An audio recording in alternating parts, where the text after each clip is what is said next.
How we doing tonight, guys? Not sure what we're going to talk about today.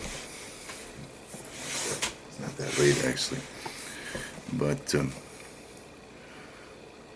been a dark couple of weeks, so I thought maybe I'd do a video. I don't know if these help anybody. I hope they do. I probably keep saying that. I think it's kind of a self therapy is what I'm trying to do here, and if it works for other people, then that's good. I think actually we'll start with this, and who knows where that goes. Monday. Today's Tuesday. I think it's Tuesday. I hope it's not Wednesday. It's Tuesday, Wednesday, something like that. But it was therapy day again. And I went back to my therapist, and dang. Like I said, she does a good job for what she's got to work with, but I don't know for sure. Not sure. Of course, I've only been in therapy a couple of months. Some of you guys, I'm sure, have been in there for a while, and I get feedback on some of my Facebook posts. But it takes time to find the right therapist, and I don't know, I'm a little different. But anyway, in addition to 1,000 other things I'd love to talk about right now, one of the things she's change-based therapy, CBT, and I think she's used to people coming in with an issue that they don't like about themselves and they want to change it. I'm overweight, I drink, I've talked about that in some of my other videos on this channel. So anyway, after my session, or towards the end of my session, she says, you know what I'd like you to do is, I'd like you to journal your thoughts on change. And I fight her on that because, well, almost all the sessions, she's like, well, what don't you like about you? And like, I kind of like everything about me. Not everything. There's a lot of things I want to change, but in general, I like me. I just don't like my life. I don't like what's happened, where I am, and all that kind of stuff. But she said, you know what don't you like about you? And I said, well, I don't want to change Chandler. Chandler's he spent a lot of time trying to be what he wanted to be. And she's like, well, why are you here then? If you like you, then you should be happy. And it's like, dang, I just can't get that through to her. So anyway, she goes, well, we got to change something. That's what my job is. We got to find something and change it. So I want you to journal your views on change or something like that. And I'm not a journal kind of person, and I got kind of a bug up my ass about, I don't know, I'm not a journal kind of person. Now, I do journal on Facebook a lot. I have a feeling or a thought, and there it goes. I'm not afraid to talk and share my feelings or thoughts out there. But, yeah, to write it down just for me, geez, I spend the entire day and most of the night up here already journaling. What the heck do you think I'm doing all the time? So I said, you know what, I have this little YouTube channel that I've been using. I don't know, maybe it'll help me, maybe it'll help somebody else, and maybe I'll do a video on that rather than journal it. So here's my journal, and we'll talk about change. And I was actually outside having a cigarette. That's all I do every night anymore. Whenever it is that I collapse at work, I'm self-employed. Call myself a blacksmith. Used to be a software engineer, industrial engineer. Used to teach class. Oh my gosh. Wore a lot of collars, but went down a path of blacksmithing to make something in this country. Anyway, I could be 1 o'clock, could be noon, could be who knows what time. If on a good day, it's like, wow, it's 4:30. I'm still moving. That's awesome. I just want to work. I really do. I just want to work. But anyway, whenever it is that I collapse, I come home and I sit out on the deck, even if it's raining. I don't know how many times I've been soaked to the bone out there. Oops, I just blew my candle out. I don't know why I got a candle going, but I do, because it puts me in the mood. Plus it smells prettier than the dog anyway. Sit on the deck and I smoke probably a pack of cigarettes in 2 to 3 hours, and I drink a few drinks, and I move on to accepting the day is where it is, and I go on. Why did I get into that? I forgot now. Oh, I was outside having a cigarette, and I'm thinking about, all right, yeah, I'm not going to journal, I'm not going to write this down, but if I were to do a video about change, what the heck would it be? What would I talk about? And I'm thinking of this and thinking of that. All right, well, what do you want to change channel? Well, I don't want this one. It's just too confusing, because when some people, in my case, and everybody's different, it doesn't matter how big or small your problem is. Once depression takes control of you, it doesn't really matter. You could be a 3-year-old wishing you got a piece of candy, and it'd still be just as severe as, to that person anyway, as some other significant events. And it's like, well, I don't want to change you. When I talk to the therapist, it's like, well, you're not happy with this. Well, why don't you put that behind you? Let go of the past. And, well, it's the past that got me here, and I'm kind of pleased with how I tried to make whatever happened in the past. I tried to be as good a person as I could be. Blah blah blah blah blah blah blah.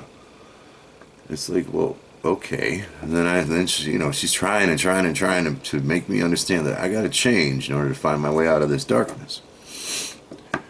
And the problem is I've observed a lot of people,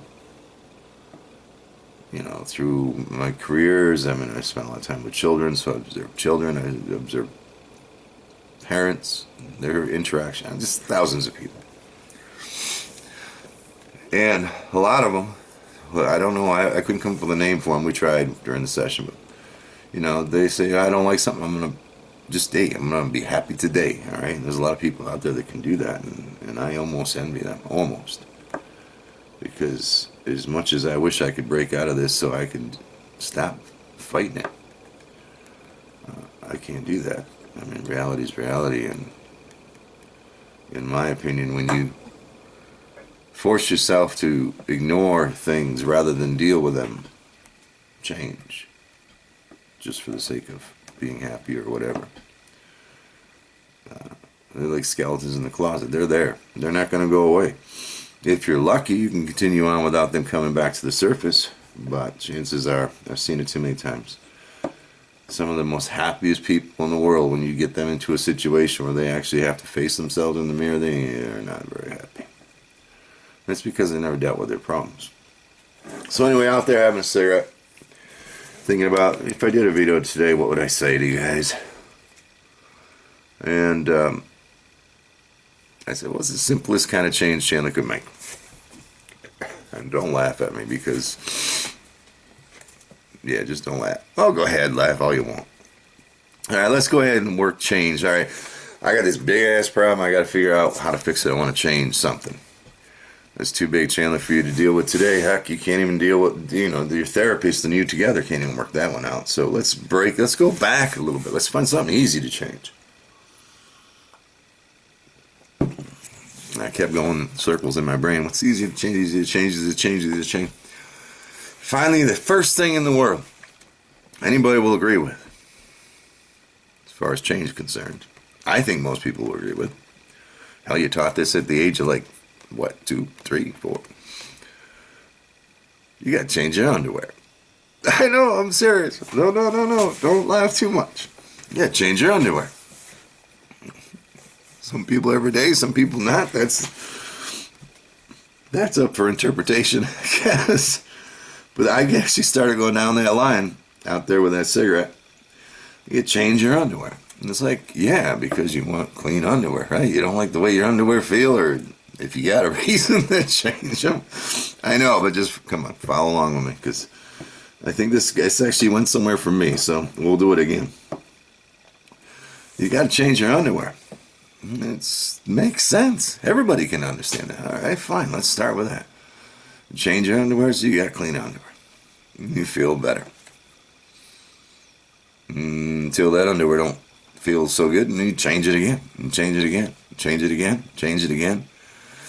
And it was like, okay, well, that's ridiculous, Chandler. I mean, there's no logic in there. There's no help for you in there. It's underwear. How can that kind of thought help you?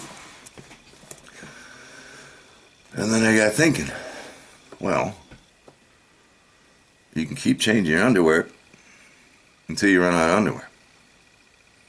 Now, some people just buy some more, buy new underwear, right? You just keep buying underwear every day, change your underwear, and you're a happy person forever, as long as you keep buying underwear. For the rest of us, changing your underwear doesn't change your underwear.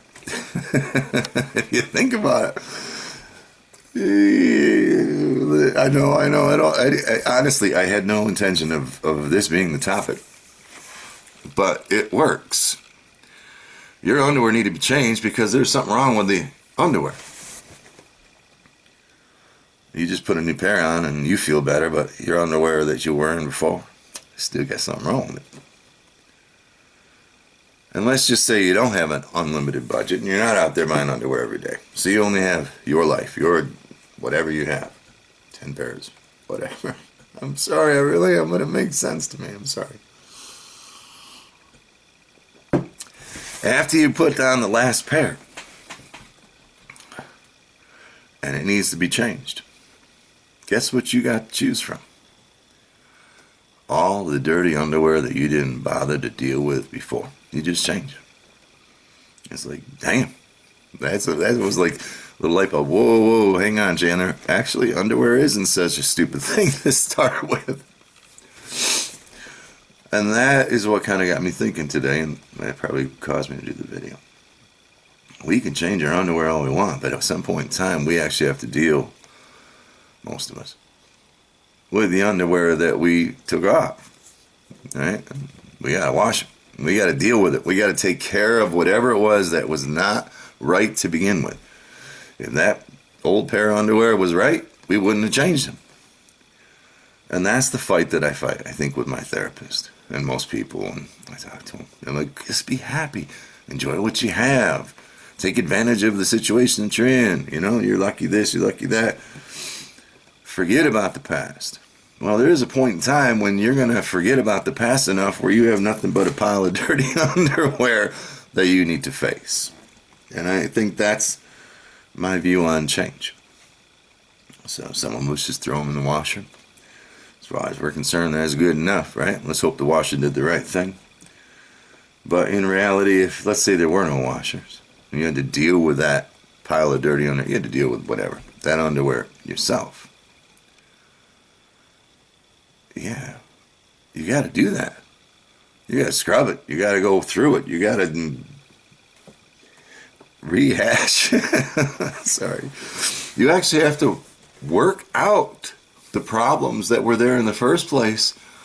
Otherwise, all you're going to have is the same old pile of dirty underwear, same old problems to deal with. And I don't understand why my therapist, I mean, that's why I went to therapy, is because I wanted somebody who should be at a higher level of understanding of social emotional things than the average person. You know, so I was seeking somebody hopefully who understood things like that, maybe more than I could. And it's just odd for me to try to, and she's doing a great job. I'm not saying anything negative about my therapist. But it seems to me that's the way the majority of the people go through life. They change their underwear so that they feel better today.